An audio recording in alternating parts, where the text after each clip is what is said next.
India market invest মাইন্ডসেটে আপনাদের স্বাগত। যা চ্যানেল নতুন এসেছেন তাদের করলো প্লিজ চ্যানেলটাকে সাবস্ক্রাইব করবেন, লাইক করবেন, বেল আইকনটা প্রেস করবেন, তার সাথে অল বাটনটা প্রেস করবেন, নোটিফিকেশন সঙ্গে সঙ্গে আপনাদের কাছে গিয়ে পৌঁছাবে।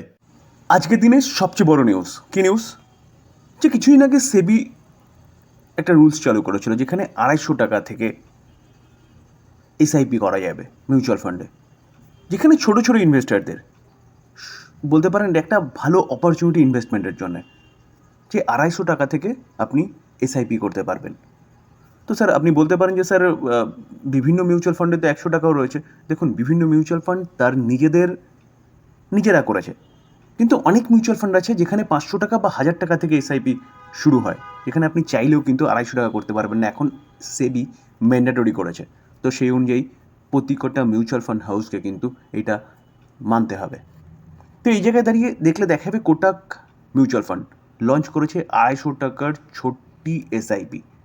নীলেশ শাহ ক্যাপশন দিচ্ছে, ইট অ্যাজ ছোটি রকম বড়া কদম।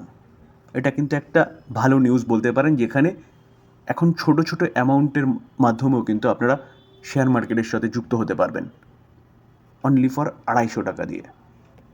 স্যার স্টিল ইন্ডাস্ট্রির জন্য কিন্তু একটা ব্যাপক ভালো নিউজ, যেখানে ভারতের স্টিল কোম্পানিগুলোকে বাঁচানোর জন্য কিন্তু অনেক দিন ধরে গভর্নমেন্টকে রেকমেন্ডেশন করা হচ্ছিল কিসের সেফটি গার্ড হিসেবে ট্যারিফ বাড়ানোর কথা, যেখানে ইউএস ট্যারিফ বাড়িয়েছে, তার ফলে চায়নার ওপরে অনেকটাই ট্যারিফ আরোপ করেছে। তো চায়নার যে স্টিল সেগুলো কিন্তু এখন এশিয়ার মার্কেটে ঘুরে বেড়াচ্ছে।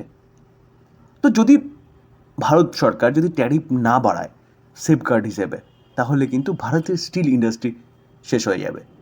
তার জন্যে বারবার রেকমেন্ডেশন যাচ্ছিল ভারত সরকারের কাছে। তো এখন সেখান থেকে কিন্তু একটা পজিটিভ নিউজ আসার সংবাদ পাওয়া যাচ্ছে। দেখুন, এখনও আসেনি, আসার সংবাদ পাওয়া যাচ্ছে, মাথায় রাখবেন। দেখুন, এই আর্টিকেল দেখলে দেখা যাবে directorate general of trade remedies DGTR has recommendation a temporary tax 12% on some steel production for 200 days। তো এটাকে সেফগার্ড হিসেবে ব্যবহার করার কথা বলা হচ্ছে, যেখানে রেকমেন্ডেশন করা হয়েছে। এখন দেখার বিষয় যে গভর্নমেন্ট কী পদক্ষেপ নেয়। দেখুন, গ্লোবাল ব্রোকারেজ জেপি মর্গান কী বলছে, in its latest note on steel said the long weighted, অর্থাৎ লম্বা ওয়েট করার পরে কিন্তু এই সেফগার্ড নিয়ে আলোচনা হচ্ছে এবং গভর্নমেন্ট অ্যানাউন্সমেন্ট করতে চলেছে, যেটা বলছে কি পজিটিভ ফর ইন্ডিয়ান স্টিল, অর্থাৎ স্টিল সেক্টরের জন্য একটা পজিটিভ নিউজ বলতে পারেন। তো যদি এই নিউজটাই ফাইনাল নিউজ হিসেবে প্রকাশিত হয় বা বেরিয়ে আসে, তাহলে কিন্তু স্টিল কোম্পানিগুলোর ভালো মুভমেন্ট দেখাতে পারে, যেখানে জেএসডব্লিউ স্টিল বলুন, টাটা স্টিল বলুন, সেল বলুন। স্যার হুন্ডাই মোটর ইন্ডিয়া, তো এই হুন্ডাই মোটর এই কোম্পানিটার জন্য, যে কোম্পানিটা ইন্ডিয়াতে বিজনেস করছে, এই কোম্পানিটার জন্য একটা ভালো নিউজ। কী নিউজ, যেখানে এপ্রিল থেকে তারা বলছে যে প্রাইস বাড়াতে পারে আপ টু 3%।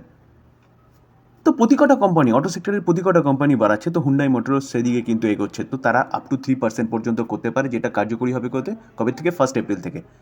তো এই জায়গায় দাঁড়িয়ে অবভিয়াসলি হুন্ডাই মোটর এই কোম্পানিটার রেভিনিউ বাড়বে, প্রফিটেবিলিটি বাড়বে। তার জন্য দেখলে দেখাবে এই কোম্পানিটা কিন্তু আজকের দিনে ভালো একটা আপসাইড মুভমেন্ট দেখাচ্ছে। ভারতী এয়ারটেল, তো ভারতী এয়ারটেল এই কোম্পানিটা কিন্তু আজকের দিনে প্রায় 4% মতন ভালো আপসাইড মুভমেন্ট দেখিয়েছে। দেখানোর পিছনে কারণ কি, চলুন সেটা একটু দেখার চেষ্টা করি। যেখানে এই কোম্পানিটার জন্য একটা গুড নিউজ পাওয়া গেছিলো, যে কোম্পানিটা স্টারলিংয়ের সাথে কিন্তু টাই আপ করে ইন্টারনেট পরিষেবা প্রোভাইড করতে চলেছে স্যাটেলাইটের মাধ্যমে। তো তার পাশাপাশি আমরা দেখেছিলাম জিও সেই দরে একই রকম পন্থা অবলম্বন করেছে, এবং এখন দেখা যাচ্ছে ভোডাফোন আইডিয়াও কিন্তু একই রকম পন্থা অবলম্বন করতে চলেছে, যদিও তাদের মধ্যে এখনও কনভারসেশন চলছে স্টারলিংক এবং ভোডাফোন আইডিয়ার মধ্যে। তো আজকের দিনে এয়ারটেলকে নিয়ে কী নিউজ পাওয়া যাচ্ছে, চলুন সেটা দেখি। দেখুন, ভারতী এয়ারটেল আজকের দিনে 4% মতন ভালো আপসাইড মুভমেন্ট দেখিয়েছে। দেখানোর পিছনে যদি কারণ বলেন, তাহলে কারণ কোম্পানিটা become top telecom operator in Kerala. তো কেরালার মধ্যে কিন্তু টপ টেলিকম অপারেটর হয়েছে এই কোম্পানিটা, যার জন্য কোম্পানিটার মধ্যে আজকে একটা ভালো মুভমেন্ট দেখা গেছে। আইজিএল, এমজিএল এই শেয়ারগুলো আজকের দিনে দেখলে দেখাবে 3% মতন একটা ভালো আপসাইড মুভমেন্ট দেখিয়েছে, যেখানে অ্যাক্সেস ক্যাপিটাল এই কোম্পানিগুলোকে নিয়ে বুলিশ।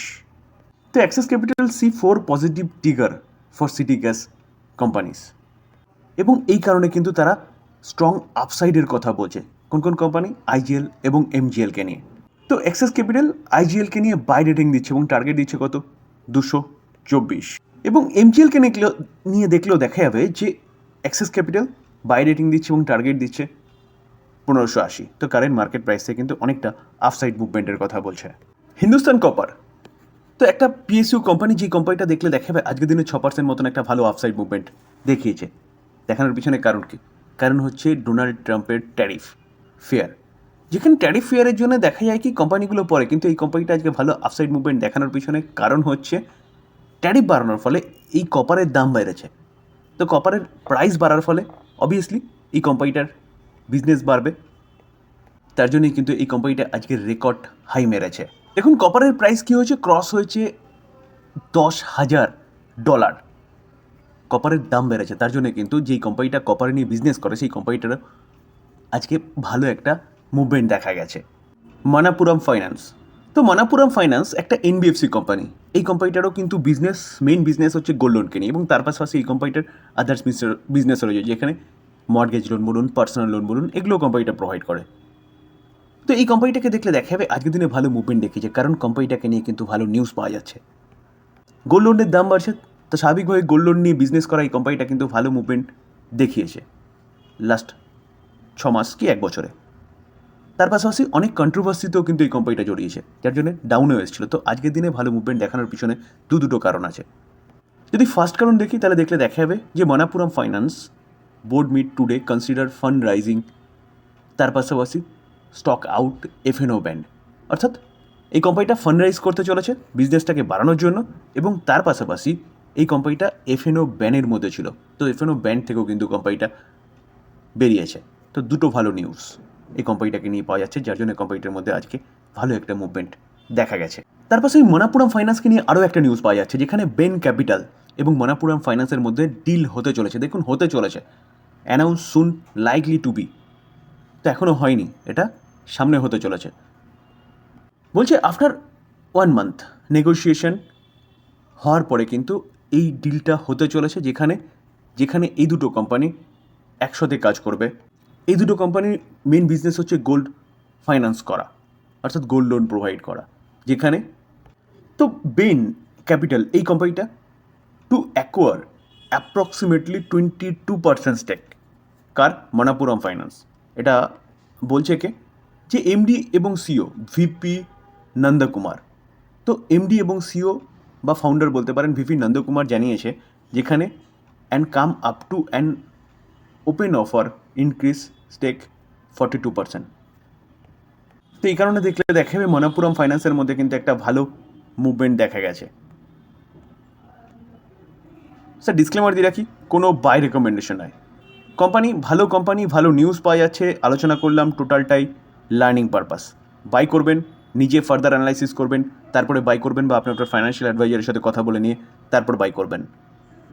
থ্যাংক ইউ, ভালো থাকবেন।